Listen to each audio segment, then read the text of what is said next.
Who is my agent really working for? Well, that's a great question.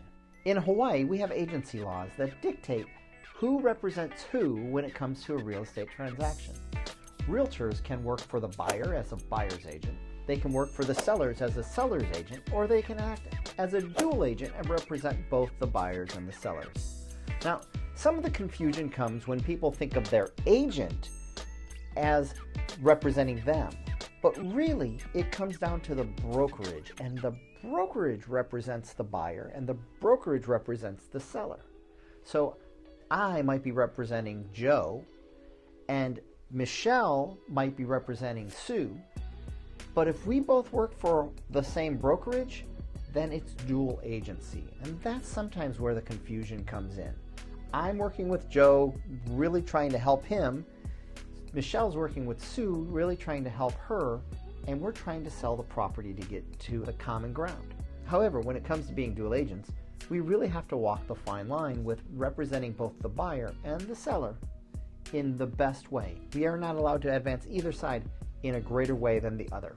So when it comes to dual agency, it's important to understand what you're responsible for as the buyer or the seller and what the agents can do. If you're represented by an agent, and it's with Hawaii Life, for example, and the seller is represented by an agent from Coldwell Banker, no problem. As an agent representing you for Hawaii Life, I would represent your interest and your interest only as the buyer. The agent for the seller would represent their interest. So it's much simpler. If I represent the buyer and I represent the seller, both scenarios, me as Tom Tezak representing both, that is also dual agency. And that one's a little bit more challenging because I know everything that's happening in the transaction on both sides. Where dual agency with two agents, I'm limited in my knowledge of what the seller might be saying to their agent, and they are limited what I'm talking to my buyer about. So it gets a little bit confusing, but it's really important to understand who's representing you and what the dynamics are of that relationship and what that agent can or can't say when they're trying to do the best job that they can in the transaction. Now, sometimes people say, why would I want one real estate agent to represent both the buyer and the seller? It doesn't seem fair. Well, it is a challenge. And I know that I've done a lot of transactions where I've represented both buyers and sellers, and it does create some nuances to the transaction that can be a bit challenging. My goal is to always be really upfront and share with both the buyer and the seller that I'm representing both parties, and my goal is to come to an acceptable transaction and get it closed.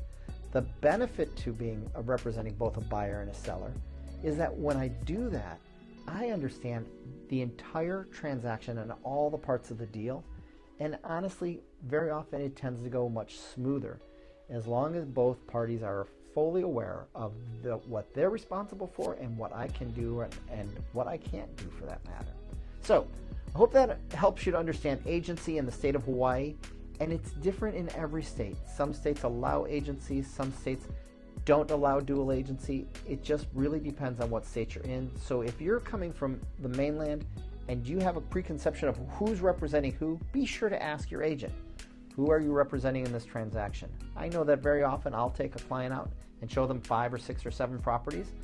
And on some properties, I would be a dual agent. And on some properties, I would be just the seller's or just the buyer's agent. So it's just good to know how that works and have an understanding. Have that conversation with your agent before you start the process so that you know what you can and can't expect from your agent through the course of the transaction. It will make everything a lot smoother and a lot better as long as everybody knows what to expect. I'm Tom Tezak with Hawaii Life. I hope this explains our agency laws here in the state of Hawaii. And if you have questions, by all means, give me a call. I'd be happy to answer any questions you have about Maui, about Hawaii, about real estate, or geez, if you just want to know a good place to go to dinner, I can help you with that too.